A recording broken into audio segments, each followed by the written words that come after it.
Hello guys, welcome back to my channel. This is the continuation of emergency provisions. Last class లో మనం ఏం చూసాము, concentration of power. Emergency టైంలో ఏం జరుగుతుంది అని అంటే డివిజన్ ఆఫ్ పవర్ అనేది వెళ్ళిపోయి power is getting concentrated in favour of union. So concentration of power అనేది ఎప్పుడైనా ఇట్ ఈస్ డేంజర్. పవర్ ఒక్కరి చేతిలోకి వచ్చేసింది, it is no more divided. ఒకరి చేతిలోకి వచ్చింది అంటే ఆ ఒక్కరు ఏం ఆలోచిస్తారో, వాళ్ళ బ్రెయిన్ ఎట్లా ఆలోచిస్తుందో, ఒకవేళ ఈవిల్ థాట్స్ ఉంటే, ఈవిల్ ఇంటెన్షన్స్ ఉంటే power can be misused like anything, right? అది ఒక ఆర్గనైజేషన్ అన్నా అవ్వని, ఒక ఆఫీస్ అన్నా అవ్వని, సీఎం చేతిలో కన్నా అవ్వని, పిఎం దగ్గర అవ్వని, ఒక ఆర్మీలో కానీ పవర్ కాన్సన్ట్రేట్ అయ్యింది అని అంటే ఒక్క పర్సన్ దగ్గరకు వచ్చిందంటే ఆ ఒక్క person he can turn wild, like he can turn evil and evil things may happen. So concentration of power అనేది ఎట్లా మిస్యూజ్ అయిందో మనము ఒక ఎగ్జాంపుల్ ద్వారా చూద్దాము, that is related to emergency itself. Hello guys, welcome back to my channel. This is the continuation of emergency class. So concentration of power అనేది danger అని మనం చూసినాం కదా. ఏంటి concentration of power is danger, అది ఎక్కడైనా సరే danger. అయితే ఈ emergency provisions are nothing but ఇవి ఏం చేస్తున్నాయి, ఒక ఫెడరల్ స్ట్రక్చర్ని యూనిటరీగా మారుస్తున్నాయి. అంటే ఎమర్జెన్సీకి ఇంకో పేరు అని చెప్పాలంటే it is nothing but power concentrate అవుతుంది అని అర్థం. ఎమర్జెన్సీ అంటేనే ఇది, ఎమర్జెన్సీ ప్రొవిజన్స్ అంటేనే ఇది కాన్సన్ట్రేషన్ ఆఫ్ పవర్ అని అనొచ్చు. అయితే ఎమర్జెన్సీ డేంజర్ అని చెప్పిన కదా, దీన్ని రియల్గా చూద్దాము, ఏం జరిగిందో ఒక స్టోరీ నుంచి చూద్దాము. ఏంటంటే ఫస్ట్ వరల్డ్ వార్ తర్వాత ఏమంటారు, జర్మనీలో ఒక రెవల్యూషన్ అయింది. ఆ రెవల్యూషన్ తర్వాత ఫస్ట్ టైం ఒక Germany became republic. So for the first time after first world war Germany became republic. Republic అంటే ఏంటి ఎంబటే మనకు మైండ్లో అంటే మస్తు సార్లు రిపబ్లిక్ అని విన్నాం, కానీ నెత్తికి ఈజీగా అర్థం కాదు. Actually republic Germany became republic అంటున్నా. జర్మనీ ఏంటి, ఇదొక కంట్రీ. ఎస్,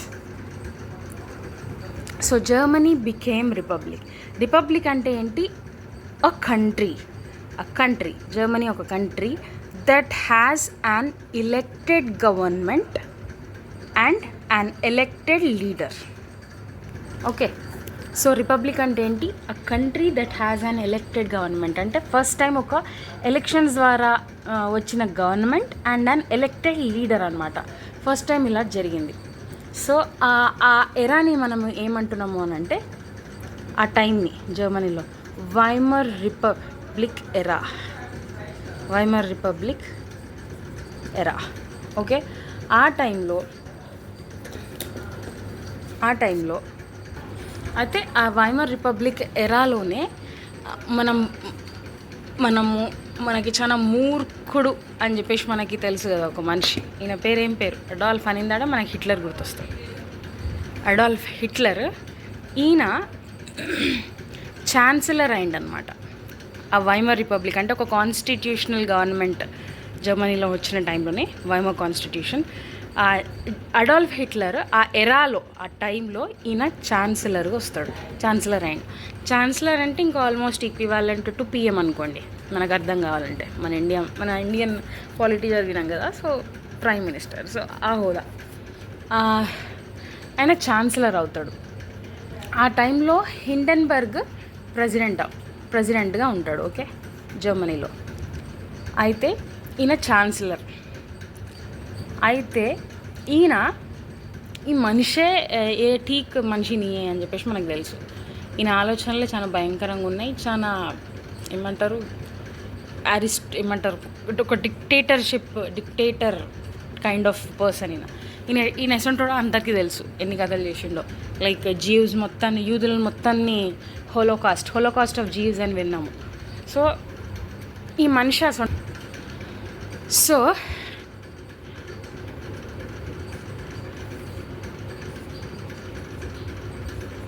హిట్లర్ ఈ మనిషి ఎప్పుడు ఈయన ఆలోచనలే మంచిగా లేవన్నమాట. అయితే ఈ హిట్లర్ ఏం చేసిండు అని అంటే, నేను స్ట్రెస్ చేస్తున్నా ఈ మాట, నేను ఇది లైట్గా తీసుకోకండి. ఏమంటున్నాడు హిట్లర్ హిట్లర్ ఏం చేసిండు అని అంటే, పాలిటీ చదివిండు. ఫైన్, పాలిటీ తెలుసుకున్నాడు పాలిటిక్స్ చేయడానికి. ఇక్కడైతే పాలిటీ క్లియర్గా తెలుస్తుందో ఎవరికైతే, లైక్ ఒక రాజ్య వ్యవస్థ మొత్తము, ఆడ it will be easy to play politics. Politics అంటే తెలుసు, it will be easy to play politics. ఆ లూప్ హోల్స్ కానీ ఎక్కడెక్కడ ఏముంది, పాలిటీ బాగా స్టడీ చేసిన వాళ్ళు దే కెన్ ప్లే పాలిటిక్స్ మంచిగా ప్లే చేయొచ్చు. సో దీనికి నిదర్శనం మన అడాల్ఫ్ హిట్లరే. సో అయితే ఏమైందంటే, సో పాలిటీ కరెక్ట్గా చదివితే పాలిటిక్స్ ఎలా చేయాలో ట్రిక్కీ మనుషులు అయిపోతారనమాట బేసికలీ. మనం ఏం అవ్వం అట్లా, కానీ మన ఇంటెన్షన్ అది కాదు కాబట్టి. సో ఏదైనా knowledge is for good, knowledge వేరే లెక్క ఏమంటారు, నాలెడ్జ్ క్యాన్ బి మిస్యూజ్డ్ అన్నట్టు. సో అదే మన హిట్లర్ వెనకాల చూస్తాం. ఏంటంటే, first time Germany became republic అని చెప్పినా కదా, అంటే ఒక కాన్స్టిట్యూషన్ ఏర్పడ్డది అనమాట. దాంట్లో ఆర్టికల్ 48 అని ఒక ఆర్టికల్ ఉంది. ఆ ఆర్టికల్ ఏం చేసింది అని అంటే, it talks about emergency powers. మన దగ్గర ఎట్లా ప్రొవిజన్స్ ఉన్నాయో ఎమర్జెన్సీ పవర్స్ ఉన్నాయి అనమాట. So article talks about like emergency వచ్చినప్పుడు గవర్నమెంట్కి అగేన్స్ట్గా something happens against the government, ఈ పవర్ అనేది మన పార్లమెంట్ అంటే ఏంటి, యాక్చువల్లీ పార్లమెంట్ అంటే లెజిస్లేచర్ కదా, మన దగ్గర లోక్సభ రాజ్యసభ. సో అక్కడ వేరే హౌసెస్. సో పార్లమెంట్ అంటే బేసికలీ లా మేకింగ్ బాడీ. కానీ ఎమర్జెన్సీ టైంలో ఈ లా చేయాల్సింది ఎవరు, పార్లమెంట్ కదా. సో పార్లమెంట్ ఇన్వాల్వ్మెంట్ లేకుండా, ప్లస్ ఏమంటారు, కాన్స్టిట్యూషన్ ఏం చెప్తుందో దాని ఇన్వాల్వ్మెంట్ లేకుండా పవర్ మొత్తము ఛాన్సలర్ అండ్ హిస్ పర్సన్స్ ఉంటారు కదా, అంటే cabinet can rule by decree. Emergency టైంలో cabinet can rule by decree, అంటే క్యాబినెట్కే మొత్తం పవర్ వచ్చేస్తుంది. ఇక్కడ ఏమవుతుంది, పవర్ ఈజ్ కాన్సన్ట్రేటెడ్ క్యాబినెట్ దగ్గరికి మొత్తం పవర్. సో క్యాబినెట్ దగ్గరికి పవర్ రావడానికి కాన్సన్ట్రేషన్ ఆఫ్ పవర్ అని అంటారు. సో క్యాబినెట్ కెన్ రూల్ అనమాట ఆ టైంలో. It can make laws, any kind of laws. ఎందుకు, ఏ టైంలో అని అంటే ఎమర్జెన్సీ టైంలో. సో ఈ ఆర్టికల్ని బాగా చదివిండు మనోడు. సో మనవాడు జర్మనీలో వైమర్ కాన్స్టిట్యూషన్లో article 48 deals are it talks about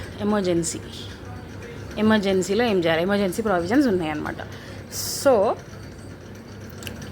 emergency టైంలో జర్మన్లో పార్లమెంట్ని ఏమంటాము, రిచ్ స్టాగ్ అని అంటాం.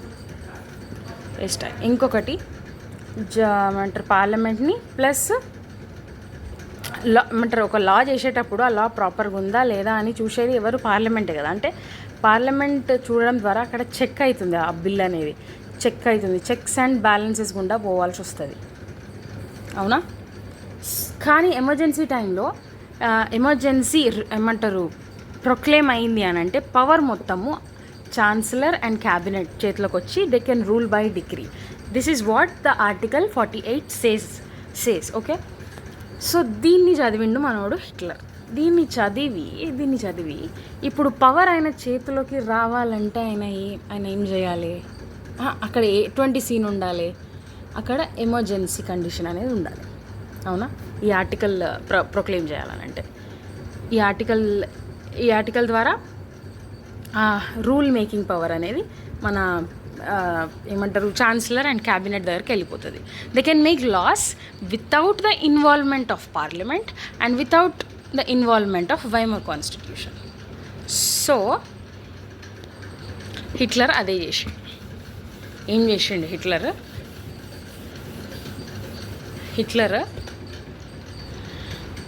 జర్మనీలో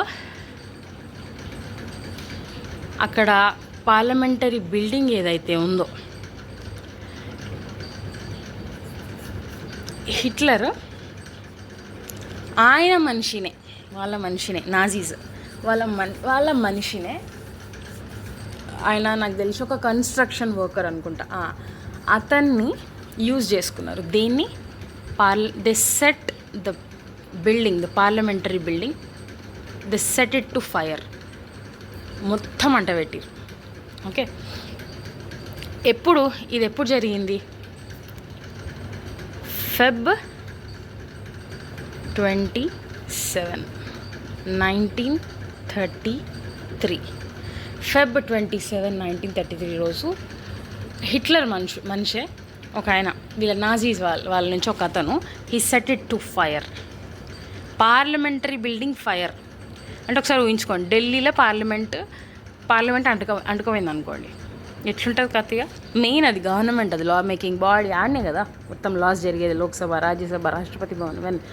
సో పార్లమెంట్ బిల్డింగ్ అంటే మెయిన్ గవర్నమెంట్ బిల్డింగ్ అది. దాన్ని అంటబెట్టించింది ఈయన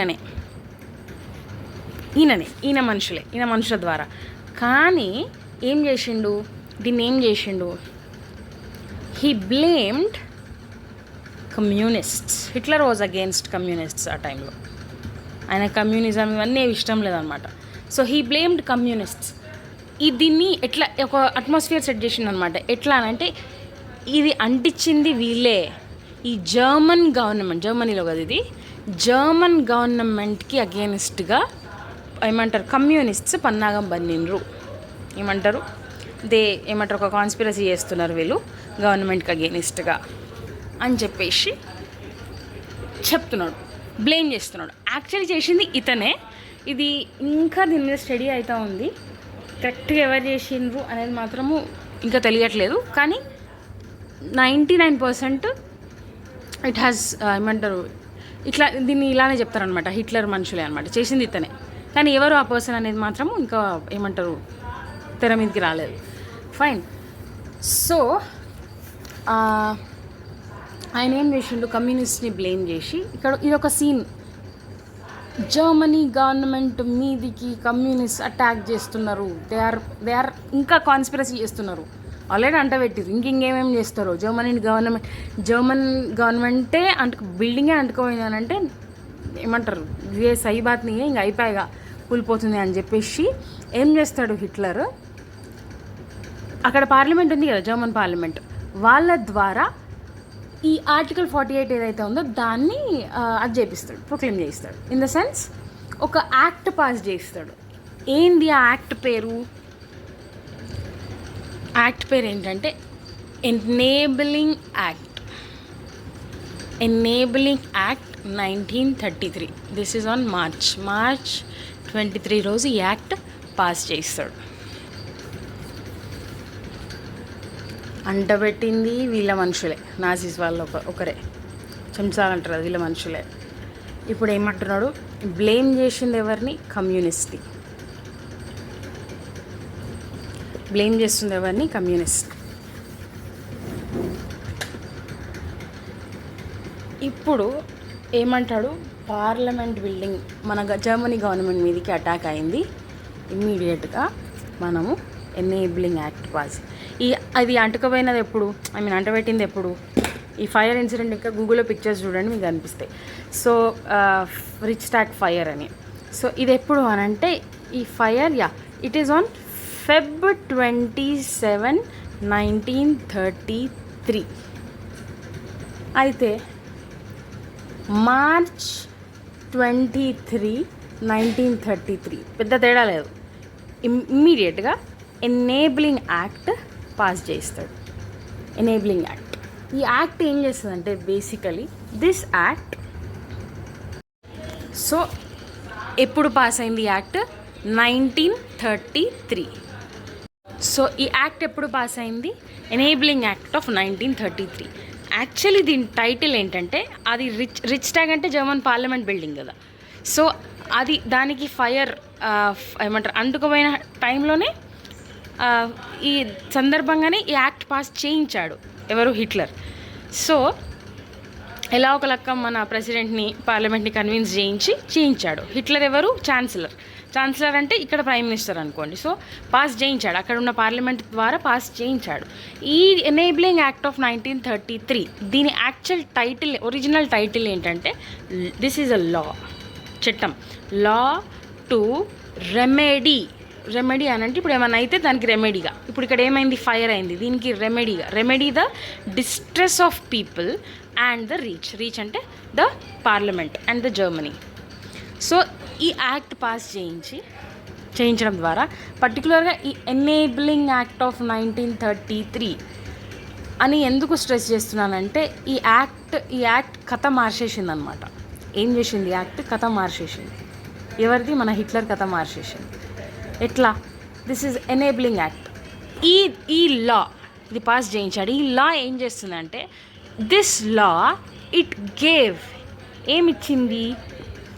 ద జర్మన్ క్యాబినెట్ అంటే ఇప్పుడు ఇండియా సెన్స్లో ఆలోచించండి. క్యాబినెట్ అంటే ఎవరు? Prime minister and his council, అవునా? దాంట్లో మెయిన్ మెంబర్స్ని క్యాబినెట్ అంటాం. సో అక్కడ కూడా మన జర్మనీలో కూడా పార్లమెంటరీ ఫార్మ్ ఆఫ్ గవర్నమెంట్ ఏర్పడ్డది కదా ఫస్ట్ టైం. సో అక్కడ ద జర్మన్ క్యాబినెట్కి అంటే హిట్లర్కి అండ్ హిస్ కౌన్సిల్ అనుకోండి. Hitler was the chancellor, prime minister అని అనట్లేదు మనం, but it is equivalent to prime minister. So ఛాన్సలర్కి ఏమిచ్చింది? ఏమిచ్చింది? పవర్ ఇచ్చింది.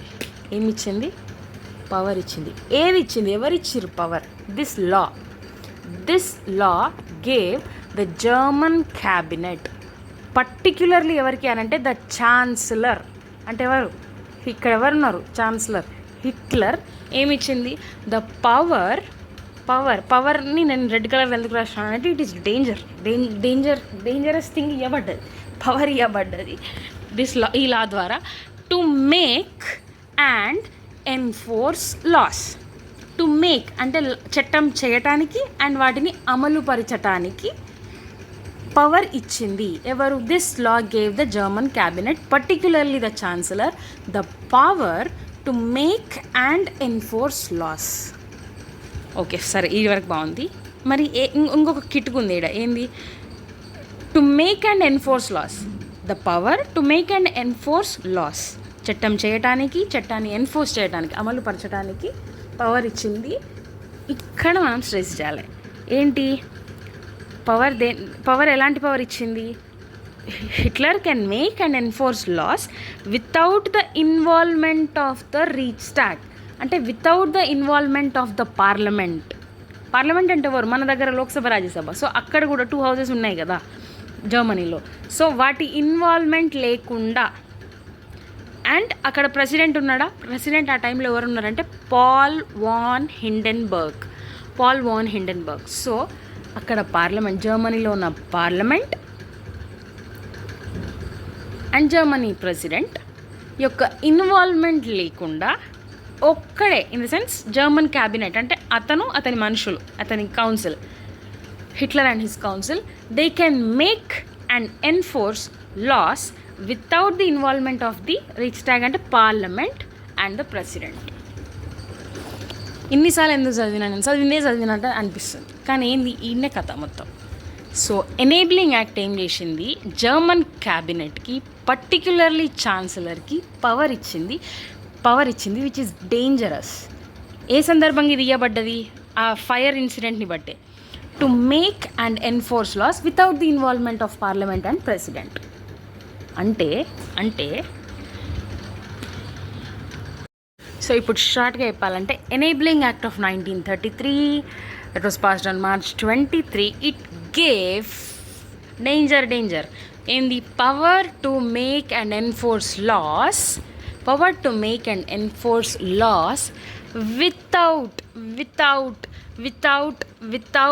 Without the involvement of German parliament. వచ్చేసింది. అంటే ఏంది? దీన్ని క్రిటికల్గా దీని గురించి మాట్లాడితే, ఏంటి without the involvement of German parliament అని అంటే, సో ఇప్పుడు హిట్లర్కి ఏమొచ్చింది, పవర్ వచ్చింది to bypass the checks and balances, to bypass the checks and balances. అవునా కాదా? సో నేను ఏమంటున్నా, ఈ ఎనేబులింగ్ యాక్ట్ ఛాన్సలర్కి పర్టికులర్గా పవర్ ఇచ్చింది to make and enforce laws without the involvement of German parliament, that is Reichstag and president. అంటే ఈ act ఇంకో రకంగా చూస్తే ఇది ఏం చేసింది, ఇది ఏం కథ చేసింది అని అంటే, this act allowed the chancellor అంటే హిట్లర్ అలౌ చేసింది, దాన్ని అలౌ చేసింది to bypass the system of checks and balances of the constitution. So this act ఏం చేసింది, this act allowed the chancellor that is Hitler to bypass the system of checks and balances. అంటే ఏంటి, ఇక్కడ హిట్లర్కి power ఇచ్చింది కదా, పర్టికులర్గా హిట్లర్కి, actually German parliament German క్యాబినెట్కి ఇచ్చింది, particularly అంటే మోస్ట్ ఇంపార్టెంట్లీ హిట్లర్కి ఏంటి, power to make and enforce laws without the involvement of German parliament. అంటే ఏంటి, యాక్చువల్లీ ఒక లా పాస్ చేయాలంటే, ఒక parliamentary form of government law pass చేయాలంటే మనం ఇంతకుముందు మస్తు చదివినాం ఏంది, బిల్ అనేది యాక్ట్ అవ్వాలంటే ఎంతో ప్రొసీజర్ ఉంది, అవునా? స్టేట్ బిల్ కానీ యూనియన్ బిల్ కానీ. సో అదంతా ఎందుకు పెట్టిర్రు అని అంటే, it has to go through the system of checks and balances. అంటే లోక్సభ, రాజ్యసభ, మళ్ళీ ఫైనల్గా ప్రెసిడెంట్ అసెంట్, మన స్టేట్లో అయితే విధాన్ పరిషత్, గవర్నర్ అసెంట్. ఇంత కథ, ఒక బిల్ అనేది యాక్ట్ అవ్వాలంటే ఇంత కథ ఎందుకు పెట్టింది అని అంటే, వీళ్ళు చూసి వాళ్ళు ఓట్లు వేసి అది పలానా ఓట్లు అనేది వస్తేనే ఆ బిల్లు పాస్ అవుతుందని అట్లా డిఫరెంట్గా ఉంటాయి అన్నమాట. సో ఇదంతా ఏం జరుగుతుంది అన్నట్టు అంటే, ఒక బిల్ అనేది స్క్రూటినైజ్ అవుతుందన్నమాట, చాలా ఏరియాస్లో చాలా రకాలుగా స్క్రూటినైజ్ అయ్యి ఫైనల్గా అది యాక్ట్ అవుతుంది. అంటే ఒక చట్టం కావడానికి ఎందుకు పెట్టారు అని అంటే, చట్టం ఇప్పుడు ఒకరికి పవర్ ఇచ్చేసినాము, ఇది ఒక్కరి చేతిలోనే ఉంటే ఏమవుతుంది, ఇష్టం వచ్చినట్టు నువ్వు పవర్ మిస్యూజ్ చేస్తావు, ఆబ్వియస్లీ నువ్వు పవర్ మిస్యూజ్ చేస్తావు. ఇష్టం వచ్చినట్టు నువ్వు నోటికి ఏది వచ్చిందంటే, మనసులో ఏది వచ్చితే అది నువ్వు అనేసినావు అనుకో, దాని చట్టం చేసేసినావు అనుకో, ఏమంటారు, అది డిక్టేటర్షిప్ అవుతుంది, అవునా? నీకు నోటికి వచ్చింది చేసినావు, నీకు అనిపించింది నువ్వు చేస్తే. సో అలా కాకుండా డిక్టేటర్షిప్ ఉండొద్దనే ఇంత పెద్ద ప్రాసెస్ పెట్టిర్రు మన పార్లమెంట్లో. పార్లమెంటరీ ఫార్మ్ ఆఫ్ గవర్నమెంట్ ఉన్నది ఇందుకు, లైక్ ఇంత సిస్టమ్ ఉంది మన దగ్గర. సో అక్కడ కూడా జర్మనీలో సిస్టమ్ ఉంది, we need not go in to the details, but జర్మనీలో ఇట్లా సిస్టమ్ ఉంది. యాక్చువల్లీ ఏమంటారు, when the time is normal, ఒక బిల్ అనేది పాస్ కావాలంటే అక్కడ ఉన్న పార్లమెంట్ చూస్తుంది, మళ్ళీ ప్రెసిడెంట్ అట్లా.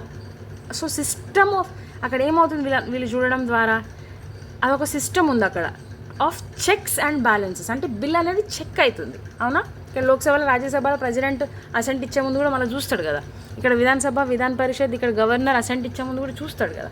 అంటే the bill is going through checks and balances before it becomes a లా.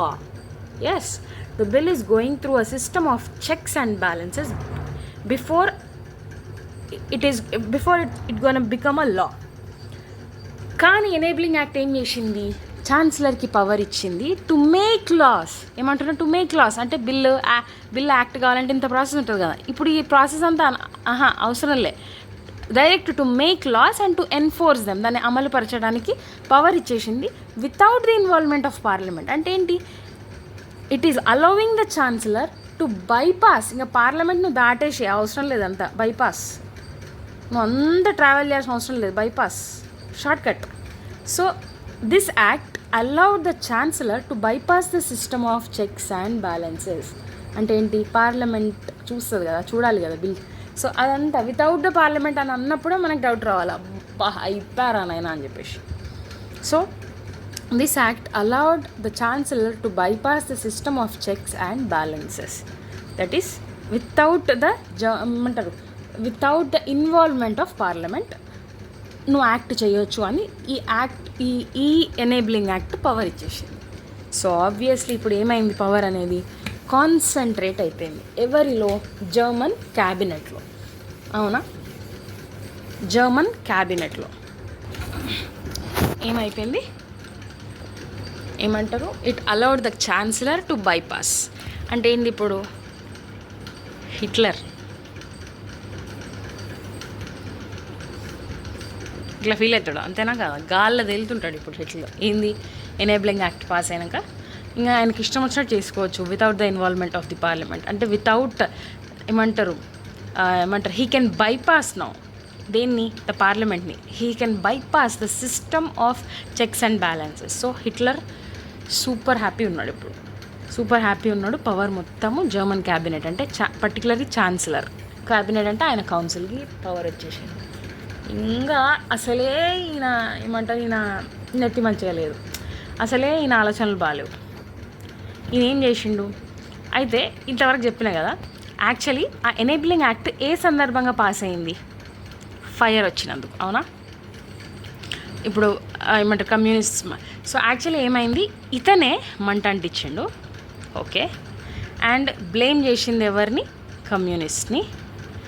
ఇంకోటి ఏం చెప్పిండు, ఈ ఫైర్ ఇన్సిడెంట్ని చేపించింది ఈయననే, కానీ ఈ ఇన్సిడెంట్ని ఎట్లా ఫ్రేమ్ చేసిండో, ఫ్రేమ్ ఇన్ ద సెన్స్ దీన్ని ఒక ప్రిటెక్స్ట్ లెక్క వాడుకున్నాడు. ఈ పార్లమెంట్ బిల్డింగ్ ఫైర్ ఇన్సిడెంట్ ఏదైతే ఉందో దాన్ని ఒక ప్రీటెక్స్ట్ లెక్క వాడుకున్నాడు. ప్రిటెక్స్ట్ అంటే ఒక సాకు లేదా ఒక ఎక్స్క్యూజ్.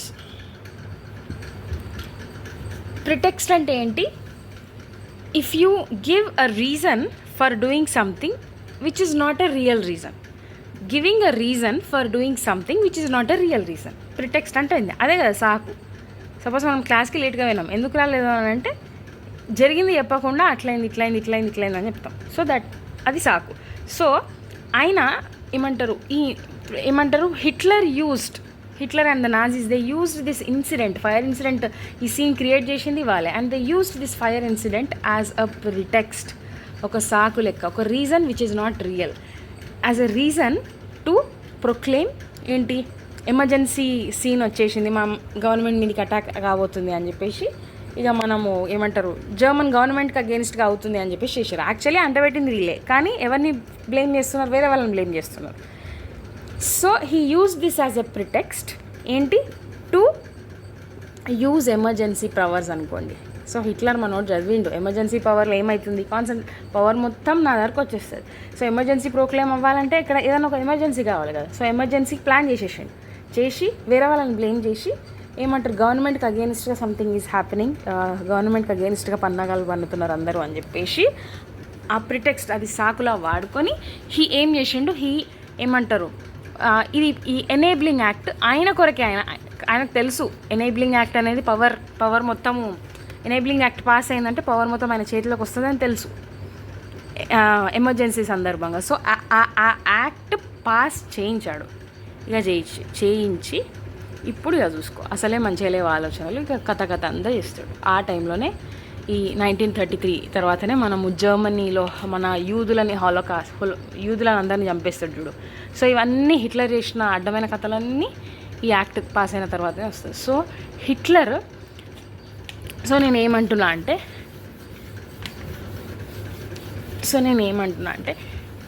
ఈ అండర్స్టాండింగ్ ఈజ్ బేసిక్. ఇది మైండ్లో మంచిగా కూసోకపోతే, ఈ కిటుకులు ఓహోహో ఇట్లా మనకు తెలియకపోతే మనం ఏం చదివినా దానికి మంచి లింకేజెస్ ఫామ్ కావు. నెక్స్ట్ కాన్సన్ట్రేషన్ ఆఫ్ పవర్ ఎట్లా మిస్యూజ్ అయింది అనే దానికి కూడా మనకి లింకేజెస్ ఫామ్ కావు. సో దట్ ఈస్ ద ఏమంటారు core reason I'm trying to explain it so much.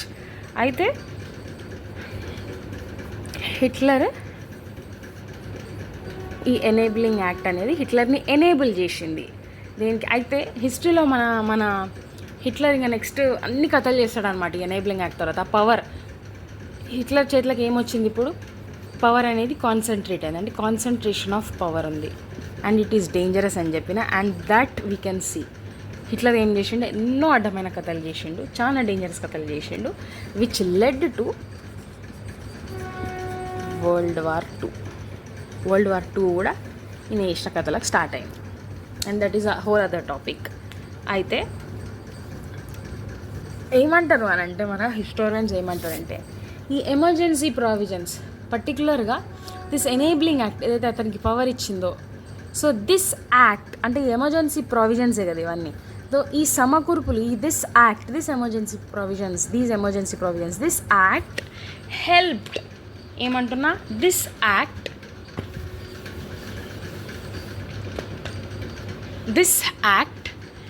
Helped Hitler to rise and Hitler ఒక డిక్టేటర్షిప్ రెజీమ్ని స్టార్ట్ చేయడానికి ఈ యాక్టే కారణమైంది, ఈ యాక్ట్ ద్వారానే ఇదంతా అయింది అని చెప్పేసి ఈ యాక్ట్ని అట్లా అంటారు అనమాట. దిస్ యాక్ట్ పేపర్లో కూడా అప్పుడు పేపర్లో వచ్చినాయి ఏంది, it helped Hitler to rise and establish dictatorship అంటే ఏంది, హోల్ నువ్వు ఏదంటే అది, ఏ మాట అంటే అదే చట్టం. సో ఒకవేళ ఈ యాక్టే లేకుంటే కనుక హిట్లర్ దాన్ని యూజ్ చేసుకోవడానికి రాకపోతుండే, ఆయన చేతిలోకి బేసికలీ పవర్ అనేది ఆయన చేతిలోకి ఆ ఫ్యూ మెంబర్స్ చేతిలోకి రాకుంటే అతను చేసిన ఈవిల్ థింగ్స్ ఉన్నాయి కదా, లైక్ ఏమంటారు హోలోకాస్ట్, ఇవన్నీ జరగకుంటుండే కదా అని చెప్పేసి అంటారు ఇప్పటికీ. So this act helped Hitler to rice. So ఆయన ఈవిల్ థాట్స్తో స్టార్ట్ చేసిండు, ఆయన ఈవిల్గా లాస్ట్కి సూసైడ్ చేసుకొని ఎండ్ అయిందిలే కానీ. So this is the thing. అయితే ఇప్పుడు ఏం చేసిండు, ఇప్పుడు నేను ఎమర్జెన్సీ ప్రావిజన్స్లో ఎందుకు చెప్పిన, హిట్లర్ స్టోరీ ఎందుకు చెప్పినా అంటే హిట్లర్ మిస్యూజ్ చేసుకున్నాడు ఎమర్జెన్సీని. అంటే నేను ఇంతకుముందు ఏం చెప్పిన ఫస్ట్ క్లాస్లో, concentration of power can be misuse like anything కదా, ఇట్ ఈస్ డేంజరస్ కదా ఎక్కడైనా సరే. సో జర్మనీలో కూడా ఇదే జరిగింది. ఇది వరల్డ్ వార్ 2కి కూడా లీడ్ చేసింది. అండ్ ఇదన్నమాట. So he misused it. అయితే ఇప్పుడు చూడండి, 1939లో వరల్డ్ వార్ స్టార్ట్ అయింది, 1945లో ఎండ్ అయింది, అవునా? సరే, మన ఇండియాకి ఫ్రీడమ్ ఎప్పుడు వచ్చింది? 47. సరే, ఫ్రీడమ్ ఇండిపెండెన్స్ 47లో వచ్చింది. సరే, అది రాకముందు ఇప్పుడు వినండి, మన ఇండియా కాన్స్టిట్యూషన్ చేయడానికి కూర్చుంది, అవునా? సో అంటే కాన్స్టిట్యూయెంట్ అసెంబ్లీ అంటే కొంతమంది బిఆర్ అంబేద్కర్ వగేరా. సో వాళ్ళందరూ కాన్స్టిట్యూయెంట్ అసెంబ్లీ ఫస్ట్ కూర్చుంది ఏ రోజు అని అంటే చూడండి, 9th December 1946. అర్థం కావాలి, వరల్డ్ వార్ 2 ఎండ్ అయింది ఆల్మోస్ట్ ఆ టైంలోనే 1946, 1 year ఏమంటారు మన కాన్స్టిట్యూషన్ చేయడానికి కూర్చున్నారు. సో నేను ఈ స్టోరీ చెప్పడానికి కారణం, హిట్లర్ స్టోరీ చెప్పడానికి కారణమే ఆ రీజన్ మీకు ఇప్పుడు కనెక్ట్ అవుతుంది. సో కాన్స్టిట్యూయెంట్ అసెంబ్లీలో కూర్చొని చర్చలు నడుస్తూ ఉన్నాయి, కాన్స్టిట్యూషన్లో ఏమేమి ప్రొవిజన్స్ పెట్టాలి, మన కాన్స్టిట్యూషన్ ఇది ఏమంటారు అన్ని దేశాల నుంచి ఏవేవైతే అవసరమో, ఏవేవైతే రిలవెంటో, అవసరం అని కూడా అన్నాను నేను, ఏదైతే రిలవెంటో వాటిని యాడ్ చేసారు కదా. సో ఏవైతే రిలవెంటో ఆ ప్రొవిజన్స్ని తీసుకున్నారు. సో ఎమర్జెన్సీ ఏ కంట్రీ మీదికైనా, ఇప్పుడు నాకు చెప్పండి, ఏ కంట్రీ మీదికైనా అటాక్ రావడం అనేది కామన్. సో ఎమర్జెన్సీ టైంలో ఎమర్జెన్సీ ప్రావిజన్స్ అనేటివి ఉండాల్సిందే ఏ కంట్రీకైనా. And in these days it is very necessary. So వాళ్ళ ముందే ఆలోచించి ఎమర్జెన్సీ ప్రావిజన్స్ గురించి ఆలోచిస్తున్నప్పుడు ఈ సీన్ అంతా గుర్తొచ్చింది వాళ్ళకి. ఏంది, హిట్లర్ ఎట్లయితే ఆ ఎమర్జెన్సీ ప్రావిజన్స్ ఆర్టికల్ 48 కానీ ఏమంటారు జర్మనీలో ఎమర్జెన్సీ ప్రావిజన్స్ని ఉపయోగించుకొని ఎట్లయితే ఎనేబ్లింగ్ యాక్ట్ పాస్ చేయించి పవర్ మొత్తం అతని చేతిలోకి తెచ్చుకొని అతను చేసిన సీన్ అంతా చూసిరు కదా, ఎన్నో కోట్ల మంది చనిపోయినారు, మజాక్ కాదు. సో అది హిస్టరీ టాపిక్, అది ఇప్పుడు నేను చెప్పాను. సో వరల్డ్ వార్ 2 అయిందంటే ఇక ఇట్ ఈస్ ఇమాజినబుల్. సో అది చేసిండు కదా, అట్లా చేసి సో హిట్లర్ ఆ కాన్సన్ట్రేషన్ ఆఫ్ పవర్ అనేది ఆ ఎమర్జెన్సీ ప్రావిజన్స్ని ఉపయోగించుకున్నాడు హిట్లర్. లిటరల్గా ఎమర్జెన్సీ ప్రావిజన్స్ని మిస్యూజ్ చేసిండు హిట్లర్. చేసి అది ఎంతకి దారి తీసిందో వరల్డ్ వార్ 2 తర్వాత ఆ నష్టం అంతా మన వాళ్ళు కళ్ళారా చూసి వీళ్ళు కాన్స్టిట్యూషన్ చేసేటప్పుడు మరి మన కాన్స్టిట్యూషన్లో, ఇండియన్ కాన్స్టిట్యూషన్లో మరి ఎమర్జెన్సీ ప్రావిజన్స్ని ఇంక్లూడ్ చేయాలా లేదా అని చెప్పేసి చాలా టెన్షన్ నడుస్తుండే. కానీ మన అంబేద్కర్ ఏమంటాడు, చేయాల్సిందే. ఎందుకంటే ఎమర్జెన్సీ ప్రావిజన్స్ మనకి అవసరం. ఎందుకంటే ఎమర్జెన్సీ ఎప్పుడైనా రావచ్చు. జనరల్గా ఒక చిన్న ప్లేస్లోనే ఎమర్జెన్సీ వచ్చినప్పుడు, మన ఫ్యామిలీలోనే ఎమర్జెన్సీస్ వస్తూ ఉంటాయి. వచ్చినప్పుడు అంత పెద్ద దేశం ఎమర్జెన్సీస్ రావా? వస్తాయి. సో వచ్చినప్పుడు మనకి ప్రావిజన్స్ అవసరము అని చెప్పేసి ఎమర్జెన్సీ ప్రావిజన్స్ని ఇవ్వాల్సిందే అని చెప్పేసి ప్రొవైడ్ చేసిండు in part 18 of the constitution. ఆ ఎమర్జెన్సీ ప్రావిజన్స్ దేంట్లో ఉన్నాయి? ఆర్టికల్ 352 టు 360 ఎమర్జెన్సీ ప్రావిజన్స్ అయితే ఏర్పాటు చేసిండు. కానీ ఇట్లా మిస్యూజ్ అయ్యే అవకాశం చాలా ఉంది కదా. సో మనోడు మన మన మన కాన్స్టిట్యూషనల్ ఫాదర్స్ ఏం చేసిండ్రు, ఎన్నో సేఫ్ గార్డ్స్ ప్రొవైడ్ చేసిండ్రు. అంటే ఇష్టం వచ్చినట్టు దీన్ని పవర్ కోసం, అంటే ఆయన సొంత పవర్ కోసం. హిట్లర్ ఆలోచనలు మంచిగా లేవు. ఎమర్జెన్సీ ప్రావిజన్స్ని అంటే పాలిటీ తెలుసుకున్నాడు.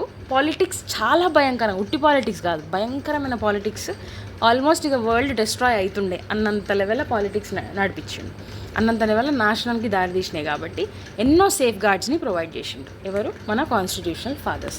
ఇప్పుడు మనము అవి ఏంటి, ఆ ప్రావిజన్స్ ఏంటివి, మన దగ్గర ఉన్న ఇట్లా మిస్యూజ్ అయ్యే ఛాన్స్ ఉందని చెప్పేసి అలా అవ్వకుండా వాళ్ళు ఇచ్చిన సేఫ్ గార్డ్స్ ఏంటివి అనేది నెక్స్ట్ క్లాస్లో we will be looking. Thank you.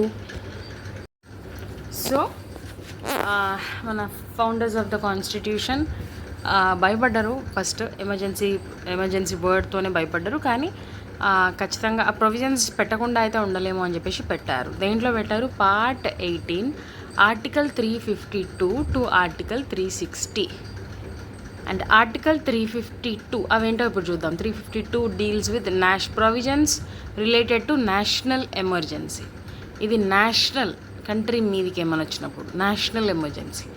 And article 356 deals with breakdown of the constitutional machinery of the state. Breakdown of the constitutional machinery of the state. Article 360 is financial emergency. ఇవి ఎట్లా గుర్తుపెట్టుకుంటారు? 352 + 4 gives you 356, 356 + 4 gives you 360. So ఇలా 3 emergencies గుర్తుపెట్టుకోవచ్చు. అయితే article 352 to 360 అని చెప్పా కదా. అయితే article 355 talks about duty of the union government. ఏంటి duty of the union as a whole? ఏంటి డ్యూటీ అంటే to protect the states from external aggression and internal disturbances. And ఇంకొక డ్యూటీ కూడా ఉంది. It is to ensure what that ప్రతి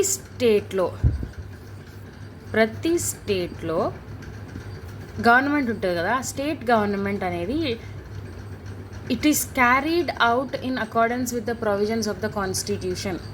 అంటే దీన్ని ensure చేయడం అనేది duty of the union. So ఇది ఆర్టికల్ 355. ఇప్పుడు మనము ఒక్కొక్కటిగా చూద్దాము. ఫస్ట్ నేషనల్ ఎమర్జెన్సీ ఆర్టికల్ 352 చూద్దాము.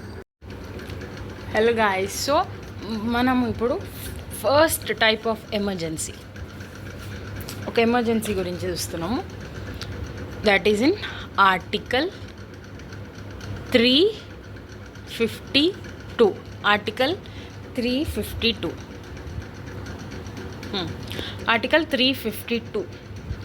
ఆర్టికల్ 352లో ఏముంటుందంటే నేషనల్ ఎమర్జెన్సీ.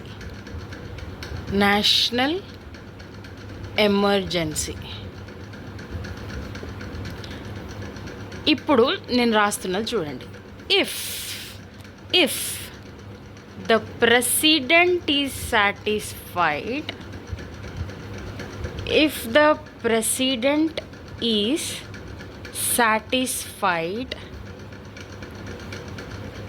ఇది ఎప్పుడు ప్రోక్లెయిమ్ అవుతుంది అంటే if the president is satisfied that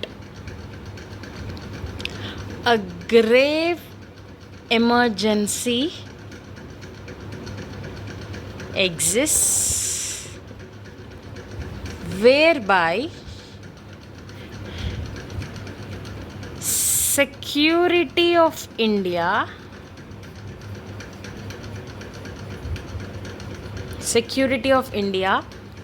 or any part of the territory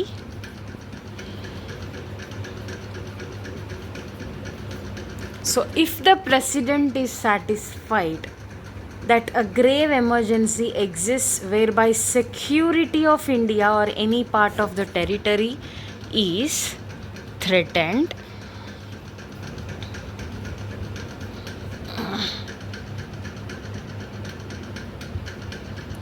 on grounds of, if it is threatened due to war, external aggression,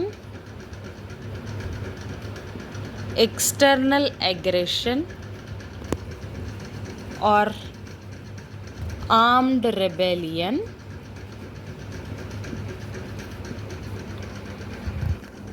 then ఇప్పుడు చూడండి, president May proclaim, he may proclaim emergency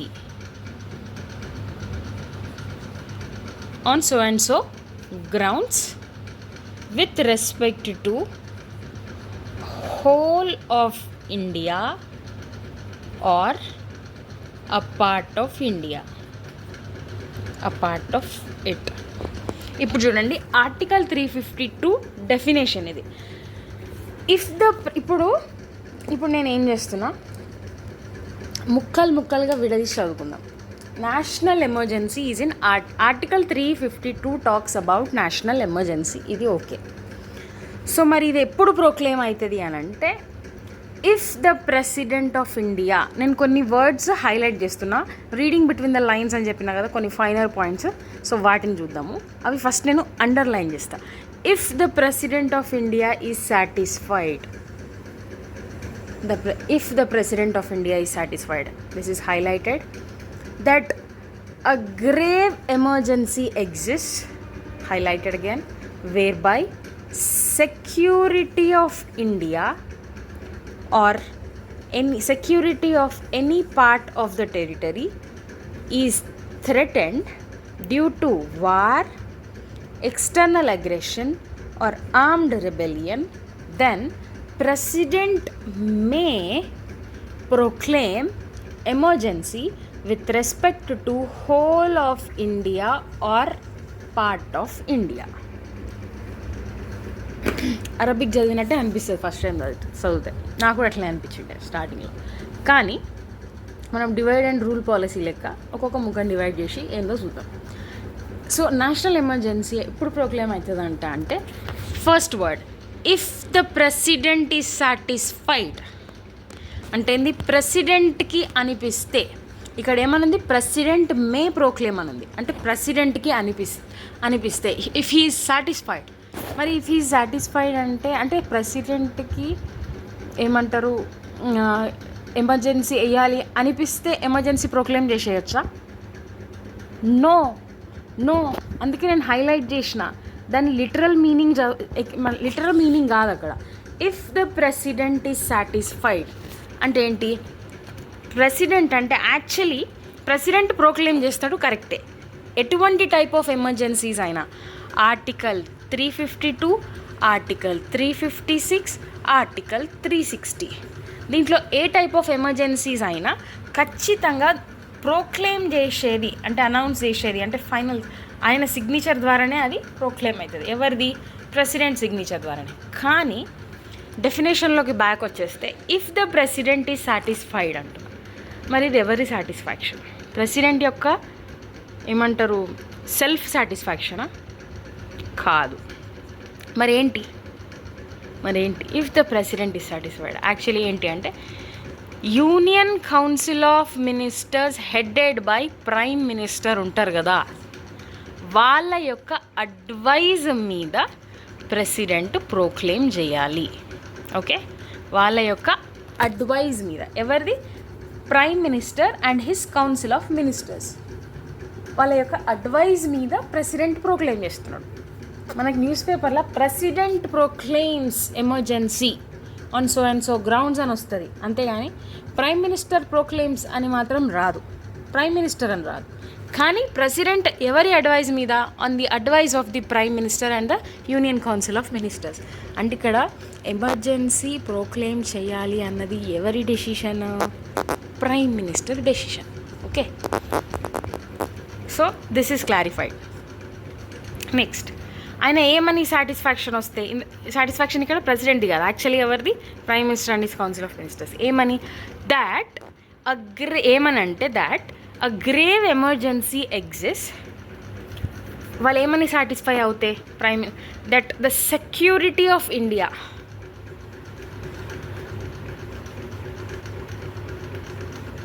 that the security of India అనేది security of India is threatened, లేదా any part of India,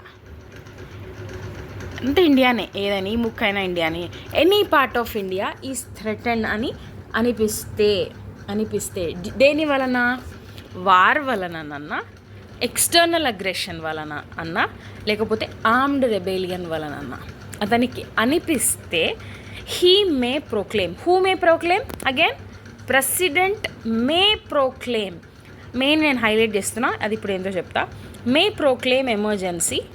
ఇక్కడ whole of ఇండియాలోనన్నా proclaim చేయొచ్చు, లేదా ఒక చిన్న పార్ట్ వరకైనా ఎమర్జెన్సీని ప్రోక్లెయిమ్ చేయొచ్చు.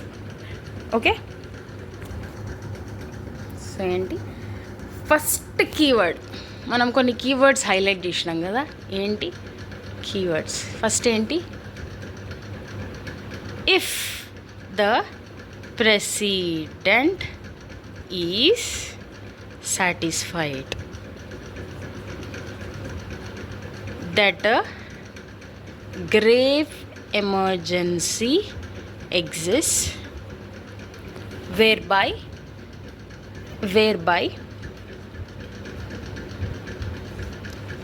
security of India మొత్తం India security of India or any part of the territory of India,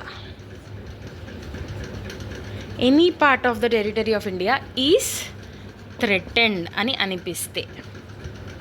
దీంట్లో కీవర్డ్ ఏంది? If the president is satisfied. అంటే ఇది ఎవరి satisfaction? Union council of ministers headed by prime minister యొక్క satisfaction. సరే, మరి ఏంటి? సెక్యూరిటీ ఈజ్ థ్రెటెండ్ బై దేని వల్ల థ్రెటెన్ అయింది అని అనిపిస్తే అంటే, one is war, external aggression, third one is armed rebellion. దేనివల్ల? Security of India is threatened due to ఏం చెప్తున్నాం మళ్ళీ? War. Second one is external aggression, third one is or armed rebellion.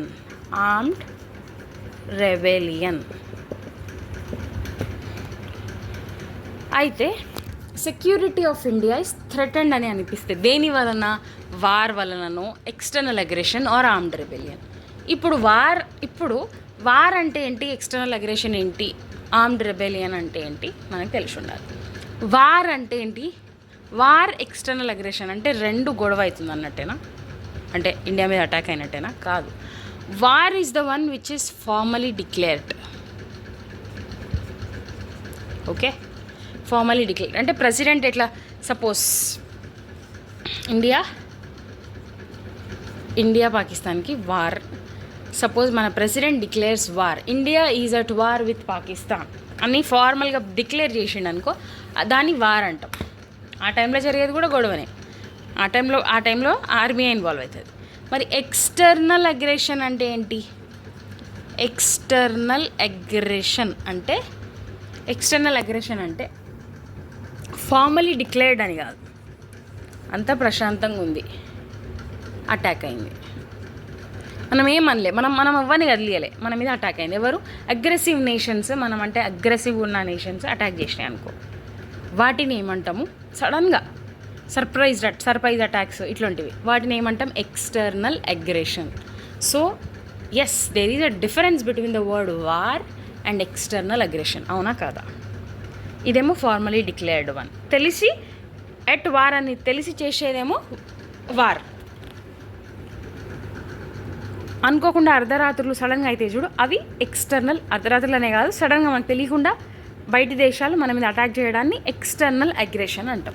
Okay, like without informing వాళ్ళు మనకి we are coming, ఏమంటారు, మేము మీతోని war చేయడానికి వస్తున్నాము అని చెప్పేసి చెప్పకుండా చేసేది ఎక్స్టర్నల్ అగ్రెషన్.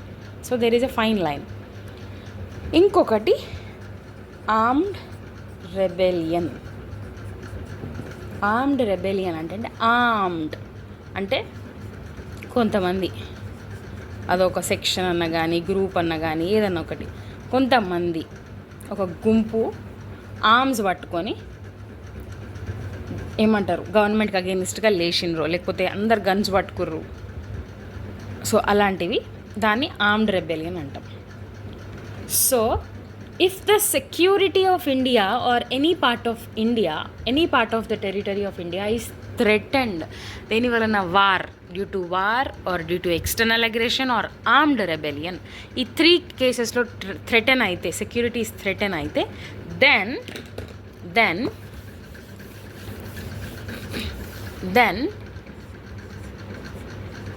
president may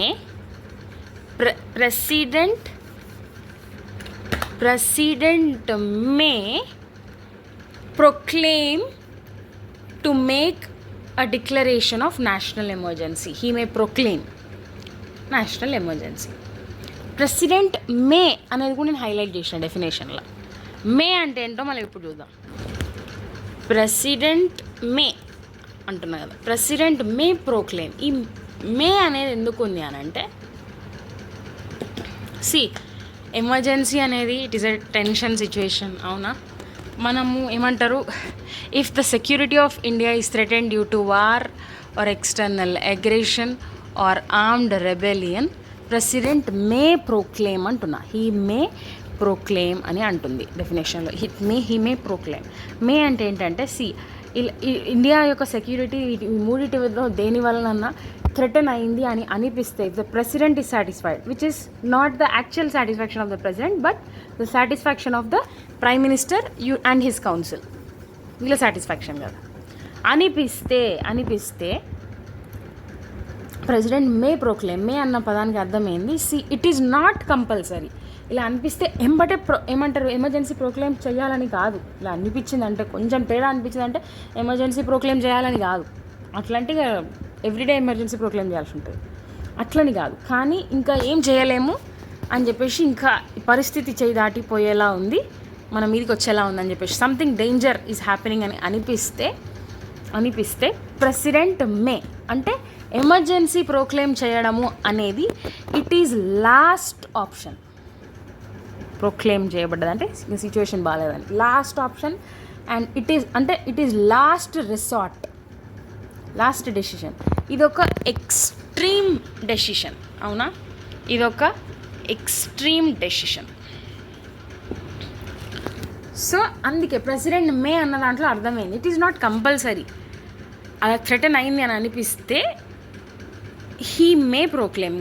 పరిస్థితి చాలా ఘోరంగా ఉంటుంది అని అనిపించిన he may proclaim national emergency. Okay,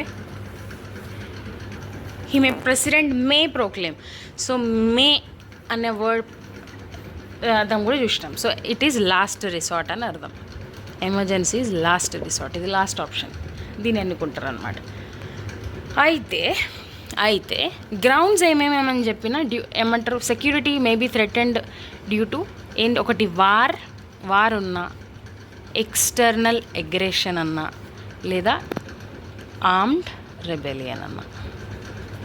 అయితే కాన్స్టిట్యూషన్లో స్టార్టింగ్లో ఈ ఎమర్జెన్సీ ప్రావిజన్స్లో ఇక్కడ థర్డ్ వన్ అనేది ఆర్మ్డ్ రెబెలియన్ కదా గ్రౌండ్. సో దీనికి ముందు యాక్చువల్లీ దీని ప్లేస్లో ఏం వర్డ్ ఉండేది అని అంటే ఇంటర్నల్ డిస్టర్బెన్స్ అనే వర్డ్ ఉండేది. అయితే ఇంటర్నల్ డిస్టర్బెన్స్ అనే వర్డ్ ఉండేది. ఇది 44th కాన్స్టిట్యూషనల్ అమెండ్మెంట్ యాక్ట్ 1978లో this word was replaced by armed rebellion. The word armed rebellion ఎందుకు అని అంటే, లాలో కానీ కాన్స్టిట్యూషన్లో కానీ పదాలు అనేటివి క్లియర్గా మెన్షన్ చేయబడి ఉండాలి, లేకపోతే దే మే బీ మిస్యూజ్డ్. అవునా? సో ఇంటర్నల్ డిస్టర్బెన్స్ అంటే anything can be taken as internal disturbance కదా. సో అలా మిస్యూజ్ అవ్వకుండా ఉండటానికి, ఒక క్లారిటీ ఉండటానికి పదాలలో this word is replaced by armed rebellion. ఎందుకంటే ఈ క్లారిటీ లేకపోవడం వల్ల దీనికి ఒక ఆర్బిట్రరీ మీనింగ్ ఇచ్చేసి ఆర్బిట్రరీగా ఎమర్జెన్సీ ప్రొక్లెయిమ్ చేయబడ్డది అనమాట ఇండియాలో. So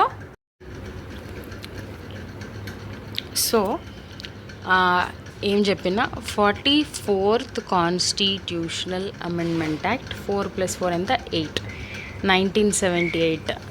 44th constitutional amendment act 1978 అనేది, సో ఏం చెప్పాను, 44th కాన్స్టిట్యూషనల్ అమెండ్మెంట్ యాక్ట్ 1978 అనేది ఇంతకుముందు ఒకటి వార్, ఎక్స్టర్నల్ అగ్రెషన్, ఇంకొకటి ఆర్మ్డ్ రెబెలియన్ ఉంటుండే కదా. ఆర్మ్డ్ రెబెలియన్ అనేది ఇంతకుముందు ఏముంటుండే, ఇంటర్నల్ డిస్టర్బెన్స్. అంటే 44th కాన్స్టిట్యూషనల్ అమెండ్మెంట్ యాక్ట్ 1978 అనేది ఇంటర్నల్ డిస్టర్బెన్స్ అనే ఒరిజినల్ పదాన్ని రిప్లేస్ చేసింది. ఏ పదంతో? Armed రెబెలియన్తో.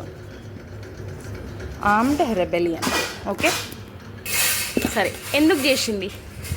1978 44th constitutional amendment act ద్వారా ఇది రిప్లేస్ చేయబడ్డది ఆ వర్డ్. ఎందుకు చేసింది? ఎందుకు రిప్లేస్ చేసింది ఇంటర్నల్ డిస్టర్బెన్స్ని with the word armed rebellion? ఎందుకు రిప్లేస్ చేసింది అని అంటే, 1975లో మన ప్రైమ్ మినిస్టర్ ఎవరుండే అంటే ఇందిరా గాంధీ ఎమర్జెన్సీ చదివింది. ఎమర్జెన్సీ సేమ్ హిట్లర్ లెక్కనే చదివింది. హిట్లర్తో ఏమంటారు, పోలిక లేదు కానీ ఆల్మోస్ట్ అంత ఘోరంగా చేయలేదు. కానీ ఇందిరాగాంధీ ఈ వర్డ్ చదివింది 1975లో. ఏం చేసింది ఆమె అని అంటే, 25th జూన్ రోజు ఎమర్జెన్సీని ప్రోక్లెయిమ్ చేసింది ఆన్ ద గ్రౌండ్. ఏమని, ఎందుకు ప్రోక్లెయిమ్ చేసింది అని అంటే, ఇంటర్నల్గా డిస్టర్బెన్సెస్ నడుస్తున్నాయి మా గవర్నమెంట్కి అగేనెస్ట్గా. బగావత్ అంటే ఒక రివోల్ట్ అయ్యేలా అనిపిస్తుంది, రివోల్ట్ అయ్యే పరిస్థితులు కనిపిస్తున్నాయి. So we decided to proclaim emergency on the ground of internal disturbance అని తను ప్రొక్లెయిమ్ చేయించింది. అయితే ఏంటంటే, యాక్చువల్లీ అంత సీన్ ఏం లేకుండే, ఎక్కడో అక్కడ ఒక స్పీచ్ అవుతుందన్నమాట. ఆ స్పీచ్ చాలా ప్రొవొకేటివ్గా ఉంది అని చెప్పేసి భయపడి ఇంకా ఆల్రెడీ అది అవుతుందేమో అని చెప్పేసి వేయించింది. సో ఇంటర్నల్ డిస్టర్బెన్స్ అన్న వర్డ్ని, ఇంటర్నల్ డిస్టర్బెన్స్ అంటే ఇప్పుడు మీరే చెప్పండి, ఏంటి ఇంటర్నల్ డిస్టర్బెన్స్ అంటే ఏంటి? టెల్ ఇట్ కదా. దాన్ని ఓపెన్ చేయ వర్డ్ని అంటే ఏం లేదు ఓపెన్ చేయనీకే. ఇట్ కెన్ బి టేకెన్, ఒక్కొక్క పర్సన్ ఒక్కొక్క లెక్క అనుకోవచ్చు. సో ఇందిరాగాంధీ దాన్ని మిస్యూజ్ చేసింది. సో అందుకే 1975లో ఇది మిస్యూజ్ అయింది ఈ పదము. కాబట్టి 44లో ఏమైంది, 44th కాన్స్టిట్యూషనల్ అమెండ్మెంట్ యాక్ట్ ఏం చేసిందంటే 1978లో ఈ పదం అనేదాన్ని రిప్లేస్ చేసిరు. దేంతో? ఆర్మ్డ్ రెబెలియన్తో. ఓకే.